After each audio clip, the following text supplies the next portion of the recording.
নিষেধাজ্ঞা আশঙ্কা করছে না সরকার।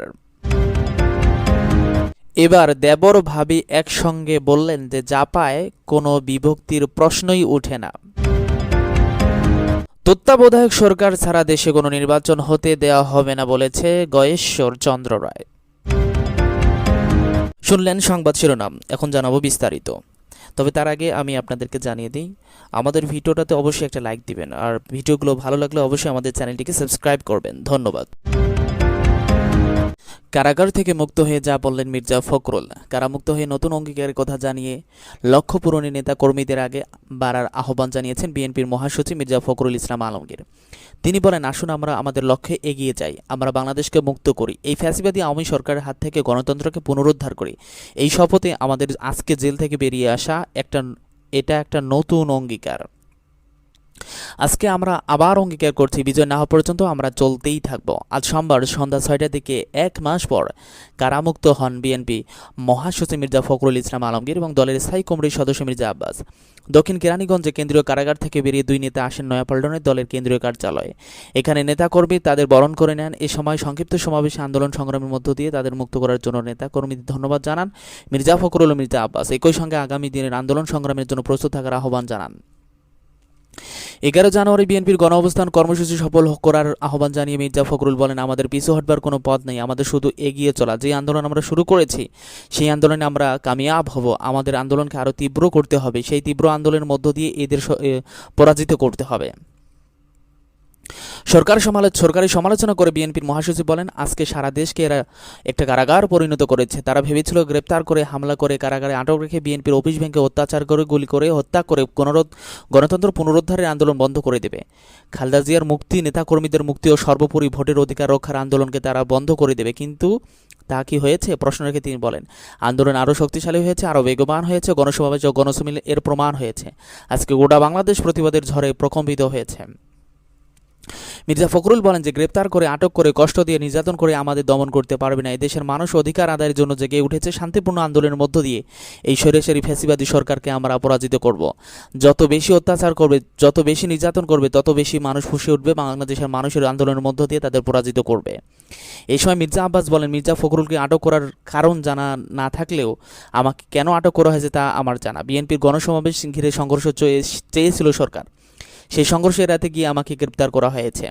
মির্জা আব্বাস বলেন যে সরকার চেয়েছিল আমরা যেন নয়াপল্টনে সমাবেশ করি, জোর করে করি, আর সেই সূত্রে একটা সংঘর্ষ সৃষ্টি হবে আর আমাদের উপর নির্যাতন করবে। আমরা চেয়েছিলাম শান্তিপূর্ণ সমাবেশের একটা জায়গা, সরকারকে সংঘর্ষের সুযোগ দিলাম না, এটা আমার অপরাধ।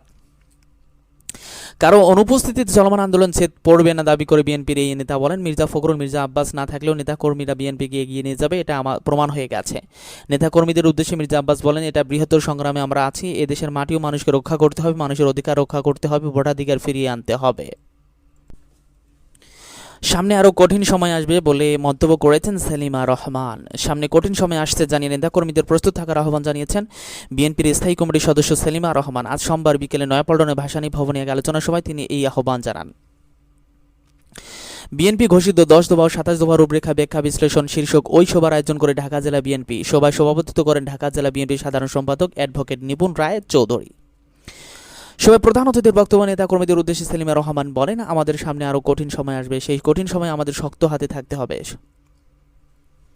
আমরা জানি ভয়ভীতি সহ বিভিন্ন চাপ আমাদের উপর আসবে, কিন্তু এই চাপ উপেক্ষা করে আমাদের শক্ত থাকতে হবে। সরকার বিএনপিকে কর্মসূচি পালনে বাধা দিচ্ছে অভিযোগ করে সেলিমা রহমান বলেন যে বিএনপিকে তারা ভয় পাচ্ছে।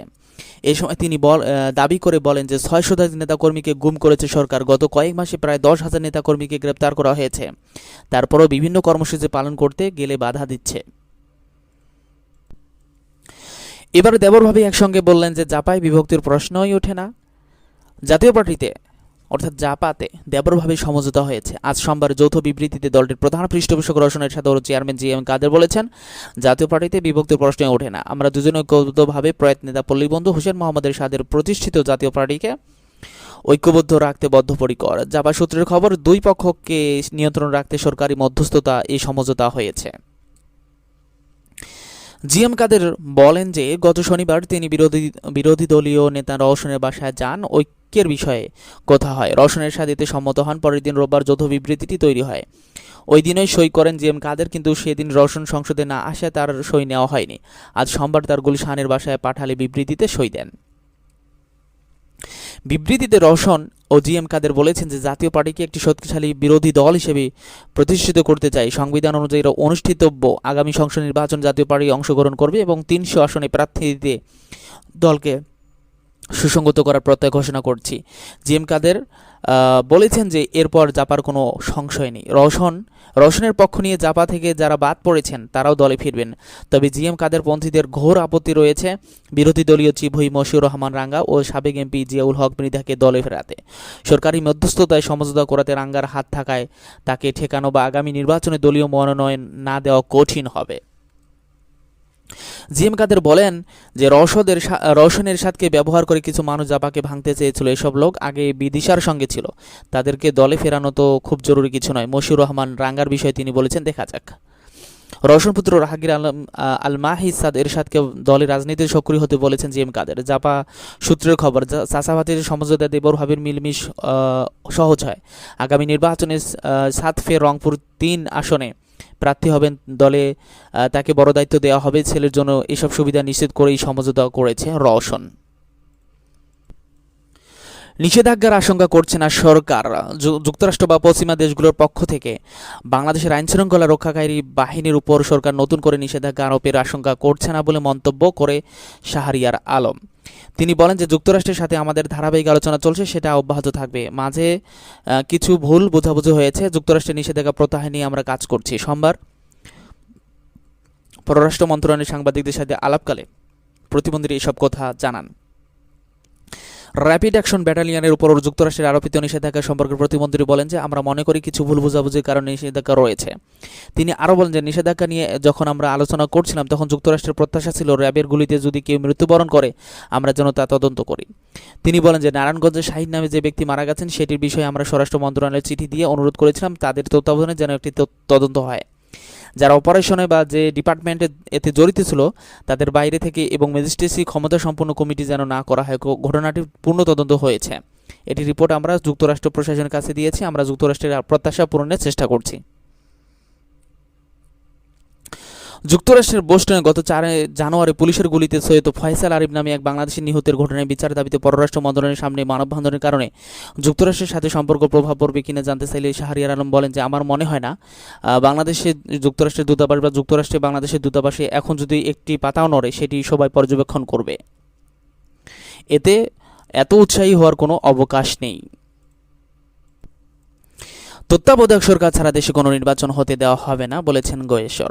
তত্ত্বাবধায়ক সরকার ছাড়া দেশে আর কোনো নির্বাচন হতে দেওয়া হবে না বলে মন্তব্য করেছেন বিএনপি জাতীয় স্থায়ী কমিটির সদস্য গয়েশ্বর চন্দ্র রায়।